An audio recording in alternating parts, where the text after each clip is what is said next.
Assalamualaikum warahmatullahi wabarakatuh. Oke teman-teman yang selalu bersedia setia menyimak cerita di channel Japa Story. Kali ini saya akan melanjutkan dan membuat konten cerita para penghuni di pabrik gula. Di cerita sebelumnya, di mana Mas Anton yang diberikan tugas untuk berjaga untuk mengecek suatu lokasi, dan di mana Mas Anton menggunakan salah satu kendaraan yaitu sepeda ontel, di mana sepeda ontel itu Mas Anton merasa berat ketika mengayuhnya. Ia pun akhirnya kembali ke tempat teman-teman jaganya. Dengan wajah pucat, ia bercerita tentang apa yang terjadi, namun semua memasang wajah biasa-biasa saja. "Oh alah, cuma pocong, Ton Anton," kata teman-teman jaganya. "Aku tahu diikuti genderuwo biasa wae." Entah bercanda atau tidak, namun obrolan itu tampak serius meski diiringi gelak tawa. Malam itu ia jadi satu-satunya yang tetap terjaga, sementara yang lain tidur di pos jaga. Namun dari semua kisah Mas Anton, ada satu kisah yang tidak akan pernah saya lupain. Waktu bapak saya cerita dulu, entah itu malam Jumat Kliwon atau apa, sejak keluar dari rumah, Mas Anton merasa firasatnya tidak enak. Ia berjalan menelusuri jalan pabrik yang remang-remang, bergerak menuju pos jaga yang jaraknya 2 km. Dari rumah jaganya, Mas Padil yang diajak tukar sip menolak beralasan badannya sedang meriang, padahal ia tahu malam itu adalah malam di mana semua penghuni sedang ramai. Di perjalanan, Mas Anton mendengar suara orang menabuh gamelan, seperti ada pertunjukan ludruk atau wayang yang dipikirkan Mas Anton. Siapa yang mengadakan hajatan itu? Desa tetanggakah? Namun, ia terdiam manakala mengamati ada sesuatu di hadapannya. Seseorang tengah menari di sebuah lahan rumput yang gelap gulita. Siluetnya menyerupai penari jaipong, namun suara gamelan terdengar di mana-mana. Mas Anton mendekatinya perlahan, rasa penasaran sudah membuang akal sehatnya. Rupanya penari itu tidak sendirian, di kanan dan di kirinya ramai orang-orang yang melihat. Kaget, Mas Anton semakin mendekatinya. Bagaimana mungkin ada pesta malam begini di dalam pabrik? Sewaktu mendekati, Mas Anton mencium wangi daun kemangi bercampur wewangian bunga kamboja. Ketika tanpa sadar, Mas Anton terus mendekati lahan itu. Ia mulai merasa tidak bisa mengendalikan diri untuk pergi. Ia tahu ada yang tidak beres waktu itu. Suara anak-anak dan orang tua yang tertawa diiringi lagu Jawa menambah keinginannya untuk ikut. Sampai Pak Edi menyadarkannya. "Ton, ini bukan tempatmu berjaga. Ngapain kamu di sini?" Mas Anton segera menunjukkan apa yang ia lihat. Namun ketika ia melihat lahan itu lagi, ia baru sadar sudah menunjuk lahan dengan cerobong pabrik di depannya. Yang lebih mengejutkan lagi, tempat itu gelap gulita tanpa ada seorang pun di sana. Pak Edi segera membawa Mas Anton pergi. Di antaranya ia ke pos jaga. Ketika akhirnya ia melihat teman-teman jaganya, ia bercerita. Semua yang mendengar baru kali ini memasang wajah tertarik. Sampai Mas Anton bercerita, bila ia tidak disadarkan Pak Edi, mungkin besok ia sudah lenyap. Semua temannya saling menatap satu sama lain. "Pak Edi, apa maksudmu?" "Pak Edi," kata Mas Anton menegaskan, "ini loh orangnya." Namun tak seorang pun berdiri di sana. Mas Anton baru diberitahu Pak Edi tidak akan jaga malam hari ini. Ia sedang ada di rumah, anaknya sedang sakit. Mas Anton hanya terdiam, termangu memikirkan siapa yang sudah menemaninya malam ini. Setelah malam itu, Mas Anton jatuh sakit. Mas Padil mengatakan seharusnya Mas Anton bersyukur. Siapapun yang menyerupai Pak Edi berniat baik dengan menjauhkan Mas Anton dari pusat yang seharusnya memang tidak ia datangi. Seharian Mas Anton hanya tiduran di dalam kamar, badannya letih, masih tidak bisa menerima ini begitu saja. Namun kemudian ia ingat, sekarang ia di rumah ini sendirian setelah Mas Padil pergi untuk bekerja di shift sore hari mulai petang. Mas Anton bergegas mengambil air wudhu, kemudian masuk ke dalam kamar. dibentangkan sejadahnya di samping tempat tidur, kemudian berniat untuk menunaikan sholat maghrib. Namun petang ini ia tahu dirinya tidak sendirian di dalam kamar ini. Mas Anton berniat lalu menunaikan sholat maghrib di dalam kamar. Namun jangankan untuk menghusyukan diri, untuk membaca Al-Fatihah saja beliau beberapa kali harus mengulanginya. Karena seseorang seperti melihatnya entah dari sudut mana. Yang Mas Anton ingat ada bayangan wajah. Bayangan wajah itu seolah tertawa melihat ia menunaikan kewajibannya sebagai seorang muslim. Benar saja, baru 1 rakaat tiba-tiba sesuatu menepuk bahunya. Ia yakin bahwa yang baru saja ia rasakan adalah sebuah tepukan di bahu. Sudah menjadi kewajiban bagi seorang muslim ketika ia sholat sendiri di suruh atau masjid. Bila seseorang menepuk bahu, maka itu adalah perintah bahwa ia harus menjadi imam untuk seseorang yang menepuk bahu. Masalahnya, siapa yang ingin bergabung sholat ketika Mas Anton menunaikan sholat di dalam kamar? Takut dan kengerian seperti masuk begitu saja untuk menggoyahkan iman Mas Anton. Namun sebagai muslim yang baik, beliau mulai mengeraskan suaranya untuk membaca Al-Fatihah. Menunaikan sholat seolah-olah ada orang di belakangnya.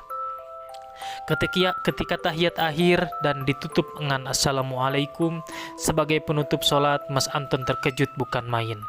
Karena rupanya tidak ada siapapun yang berdiri di belakangnya detik itu juga. Mas Anton hanya beristighfar berharap siapapun yang mengganggunya akan berhenti melakukannya. Semenjak tinggal di rumah itu, Mas Anton sadar bahwasanya memang ada makhluk selain manusia yang bersifat gaib dan di agamanya diajarkan akan hal itu.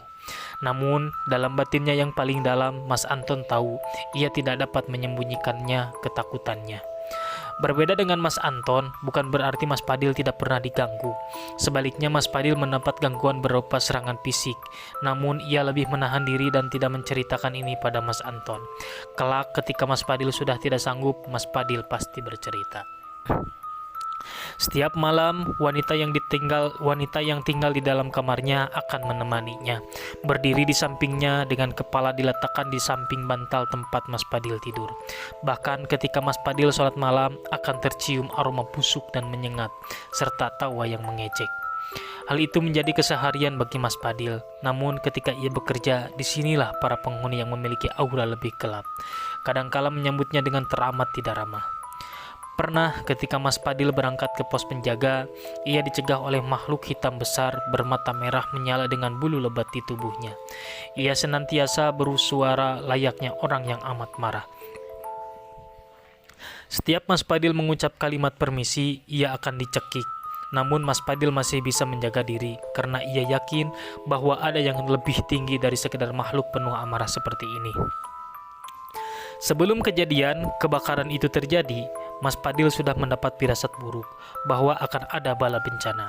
Dimulai dari setiap malam ia mendengar suara menangis dari luar kamarnya, kemudian tepat pada jam 2 di mana malam menjadi gelap gulita, terdengar suara anjing berekor 2 saling menyalak. Ketika dilihat Mas Padil, anjing itu akan pergi. Konon dulu di desa-desa Jawa, siapa yang melihat anjing ini harus dilempar dengan batu, karena kedatangannya biasanya membawa bala bencana. Namun dari serangkaian tanda itu, ada satu tanda yang membuat Mas Padil harus segera mengundurkan diri dari tempat ini. Apabila bukan ketika ia disukai oleh abdi alam, konon ketika Mas Padil bercerita bagaimana wujudnya, ia tidak berhenti berucap istighfar selama melihat wujudnya adalah seorang wanita. Dengan kaki panjang, ia seringkali mengikuti Mas Padil tampak malu-malu, namun yang mengerikan adalah satu kakinya tampak pengkor, sehingga ketika berjalan ia seperti menyeretnya. Mas Padil menduga makhluk ini tinggal jauh di zona timur. Lalu, bagaimana bisa makhluk ini begitu suka dengan Mas Padil? Menurut Mas Padil, aromanya tercium seperti aroma kunir yang diperas, sehingga wewangian tubuh seperti aroma bau langu. Masalahnya, Mas Anton berkata bau Mas Padil biasa saja. Mas Padil bercerita bahwasannya beberapa orang yang dapat mencium baunya karena sebenarnya bau ini adalah bebauan yang disukai oleh jin penggoda. Apa yang membuat Mas Padil diikuti terus? Jadi karena Mas Padil mendalami ilmu kebatinan sejak dulu, banyak jin yang ingin menjadi bagian dari Mas Padil. Namun ia menolak karena itu adalah awal dari kesyirikan. Mas Padil mempelajari ilmu kebatinan seraya hanya untuk menjaga diri dari mara bahaya, bukan untuk mendapat ilmu yang kelak akan menyusahkan raga manusia ketika mati kelak. Jadi makhluk ini kini terus menggoda Mas Padil. Mas Padil akhirnya resign setelah ia tahu bila terus berada di sini akan membahayakan dirinya. Terlebih ketika di salah satu mimpinya, Mas Padil melihat gurunya yang sedang meninggal menyuruhnya pulang dan membuka ladang. Ketika pamit dengan Mas Anton, Mas Padil hanya berujar, tetap dekat sama yang kuasa, jangan hiraukan mereka. Insya Allah kamu kuat, Ton. Namun disinilah awal dari tanda-tanda bala bencana mulai bermunculan. Semua orang pasti tahu bagaimana pabrik gula berproduksi. Umumnya, pabrik gula tidak akan menjadwalkan untuk masuk di shift malam. Ini termasuk untuk karyawan. Namun, ada sebuah pengumuman baru di mana akan diberlakukan shift malam bagi para pekerja. Anehnya, para pekerja yang dimaksud adalah pekerja yang bukan berasal dari karyawan pabrik, melainkan karyawan borongan. Mas Anton mendapat instruksi untuk mulai fokus berjaga di pos selatan, di mana nanti zona inilah yang akan bertugas memproduksinya. Setiap malam, Mas Anton kepikiran akan hal ini, karena pada umumnya pabrik gula akan mulai sibuk saat kemarau di mana produksi tebu melimpah ruah sebagai bahan baku gula yang akan diproduksi. Yang jadi masalah, untuk apa pabrik memperkerjakan borongan pada musim hujan? Setiap kali Mas Anton bertanya kepada Pak Edi selalu menjawab tidak tahu. Disinilah semua ini seolah menjadi beban pikiran Mas Anton. Rupanya firasat Mas Anton semakin lama semakin mengganggu, ditambah setiap malam Mas Anton mendengar ada hal yang gak beres. Ini terjadi ketika suatu malam ada yang menggedor-gedor pintu rumahnya. Di sini Mas Anton sampai bingung siapa yang bertamu malam-malam begini. Meski sudah diacuhkan, ketukan pintu seolah-olah terus terdengar. Karena penasaran, Mas Anton mengintip dari celah jendela utama di ruang tamu, namun tidak ada siapapun di sana, kecuali kegelapan kosong di halaman rumah. Akan tetapi, ketukan itu akan terdengar lagi dan lagi setiap Mas Anton berada di dalam kamar. Semua orang Jawa tahu akan sebuah pertanda yang bernama dayoh atau berarti tamu. Bila seseorang mengetuk pintu namun tak ada siapapun di sana, hal itu bisa menjadi sebuah pertanda akan adanya sesuatu yang akan terjadi hari itu juga. Mas Anton sampai harus menunaikan sholat malam karena firasatnya seolah-olah terus mengganjal pikirannya. Dan benar saja, di samping jendelanya, Mas Anton mendengar suara anak-anak kecil tampak sedang bermain. Di sini Mas Anton langsung menyimpulkan mendengar suara anak kecil adalah suatu pertanda yang paling buruk. Karena konon dalam sejarah tanah Jawa, anak-anak dalam simbol kepolosan mendengar suara mereka adalah arti dari sebuah ajal yang kian dekat. Pagi harinya, Mas Anton mendapatkan kabar bila orang tuanya sedang sakit. Mendengar itu, Mas Anton memilih izin untuk pulang, namun ditolak oleh Pak Edi dengan alasan pabrik sedang kekurangan tenaga penjaga. Sedangkan jadwal tugas dimulai malam ini. Malam pun tiba. Sejak sore Mas Anton merasa ada yang akan terjadi di dalam waktu dekat. Namun setiap ia memikirkan apa-apa, seolah-olah apa yang ia takutkan tampak kabur. Dilihatnya para pekerja borongan yang rupanya berasal dari luar kota.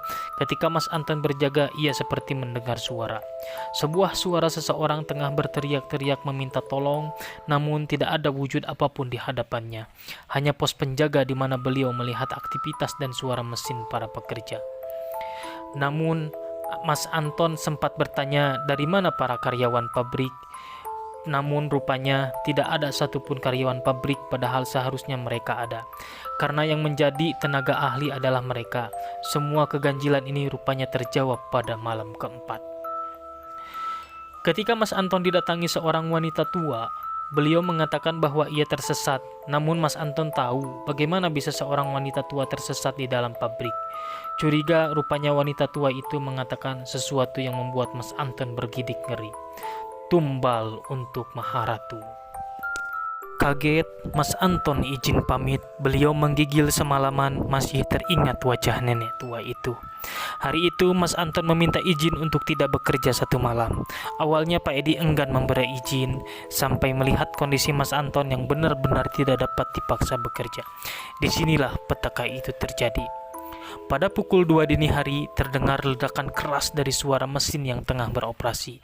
Anehnya, kondisi pintu tidak seharusnya tertutup. Namun malam itu, seolah-olah pintu tertutup dan terkunci dengan sendirinya. Api mulai menyebar dan membakar gudang. Pekerja borongan yang terjebak di dalam gedung akhirnya terpanggang hidup-hidup. Mas Anton yang mendengar nyala api dari halaman rumahnya langsung segera menyusul. Ketika sampai di sana, ia hanya bisa menetap kosong gedung itu, berkobar dengan suara teriakan meminta tolong. Setelah kejadian itu, Mas Anton meminta izin untuk resign namun ditolak Pak Edi. Meski begitu, setelah dibujuk lama, Mas Anton akhirnya bertahan namun ia tidak mau lagi tinggal di rumah itu. Karena semenjak saat itu, setiap ia tidur, suara minta tolong itu seperti menghantuinya. Tidak hanya itu, zona selatan mulai ditutup dan menjadi tempat satu-satunya yang terbengkalai. Yang diingat Mas Anton dari peristiwa itu, gedung-gedung di sana bekas kebakaran, konon selalu ramai, suara tawa, tangis, bahkan teriakan kadang menggema. Bila dilihat dari luar, energinya benar-benar negatif. Sejauh yang Mas Anton tahu, kabarnya pekerja borongan itu baru saja didatangkan oleh pemilik pabrik, bukan untuk mengejar target produksi, melainkan sebagai tumbal untuk Raja Demit yang sebelumnya baru saja mengundang para tamunya. Mas Anton teringat saat malam ia melihat keramaian di pusat, rupanya semua ini berhubungan satu sama lain. Namun, rumor tetaplah rumor yang kelak akan menjadi mitos sebelum berdebu menjadi sejarah kelam. Mas Anton akhirnya meninggalkan rumah itu meski kenangan buruk akan terus tertanam di dalam batinnya. Oke guys, oke teman-teman, untuk di part kali ini kita akhiri sampai sini saja berceritanya, karena kita akan dilanjutkan di part-part yang selanjutnya. Oke teman-teman, jangan lupa klik like, subscribe, and komen, dan selalu tetap dukung channel ini. Mudah-mudahan kalian semua dalam keadaan sehat walafiat. Saya cukupkan segitu di konten kali ini. Terima kasih. Wassalamualaikum warahmatullahi wabarakatuh.